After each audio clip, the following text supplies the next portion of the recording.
Setelah melakukan pemeriksaan daftar penduduk atau dokumen DP bersama ketua atau pengurus SLS, tahapan sensus penduduk 2020 selanjutnya adalah pelaksanaan verifikasi lapangan. Apa yang dilakukan petugas sensus pada saat verifikasi lapangan? Pada tahapan ini, petugas sensus mengelilingi SLS dengan didampingi oleh ketua atau pengurus SLS untuk memastikan keberadaan seluruh penduduk yang tercatat di dalam daftar penduduk atau DP. Dalam tahapan verifikasi lapangan, petugas sensus membawa dokumen dan alat tulis sebagaimana pada saat pemeriksaan daftar penduduk. Dokumen tersebut meliputi: pertama, dokumen daftar penduduk atau SP 2020 DP dan daftar penduduk desa atau SP 2020 DPD yang sudah diperiksa. Kedua, peta wilayah sensus atau SP 2020 WS yang digunakan untuk penelusuran wilayah dan memastikan batasan-batasan wilayah SLS kepada ketua atau pengurus SLS atau warga yang ditunjuk.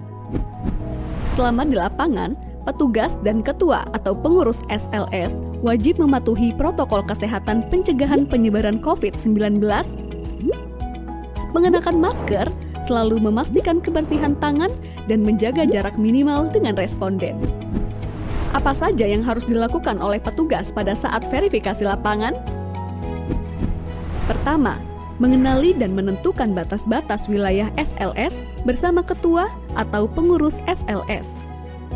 Kedua, menentukan bangunan pertama yang akan dikunjungi untuk diverifikasi keberadaan penduduknya. Dianjurkan dimulai dari posisi barat daya pada peta.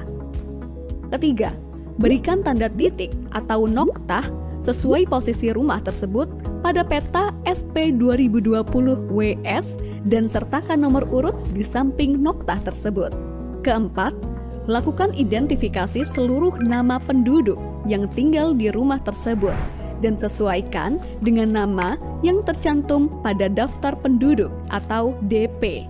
Lalu, salin nomor urut yang terdapat pada peta ke kolom nomor bangunan pada DP.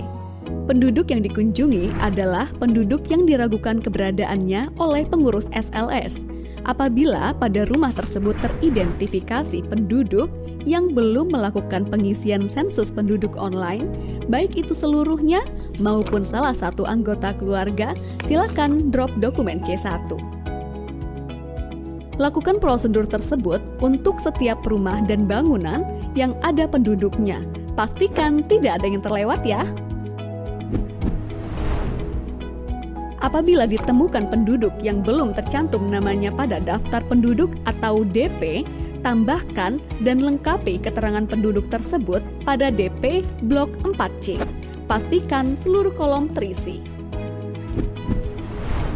Serahkan dokumen C1 dan isi kolom kontrol dokumen pada DP.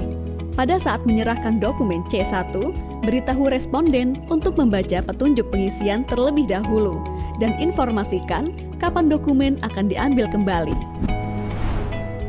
Untuk penduduk yang berstatus sudah sensus penduduk online, tetapi perlu konfirmasi, petugas sensus perlu menanyakan informasinya kepada ketua atau pengurus SLS dan menuliskannya di blok 4B. Lengkapi isian rekapitulasi jumlah penduduk pada setiap halaman DP di blok 4A dan 4C. Secara garis besar, kegiatan yang dilaksanakan oleh petugas sensus pada tahapan verifikasi lapangan yaitu 1. Penelusuran wilayah SLS. 2. Melakukan identifikasi setiap bangunan yang dihuni penduduk dan melaksanakan verifikasi penduduk yang tinggal di dalamnya. 3. Mencatatkan nama dan informasi penduduk yang ditemukan di wilayah SLS namun belum tercantum di DP. 4. Melaksanakan rekapitulasi jumlah penduduk hasil verifikasi lapangan. Sekian video pembelajaran Sensus Penduduk 2020. Karena cinta butuh pembuktian dan berpartisipasi dalam Sensus Penduduk 2020 merupakan salah satu bukti cinta kita pada Ibu Pertiwi. Selamat menjalankan tugas wahai abdi bangsa. Sensus Penduduk 2020 mencatat Indonesia.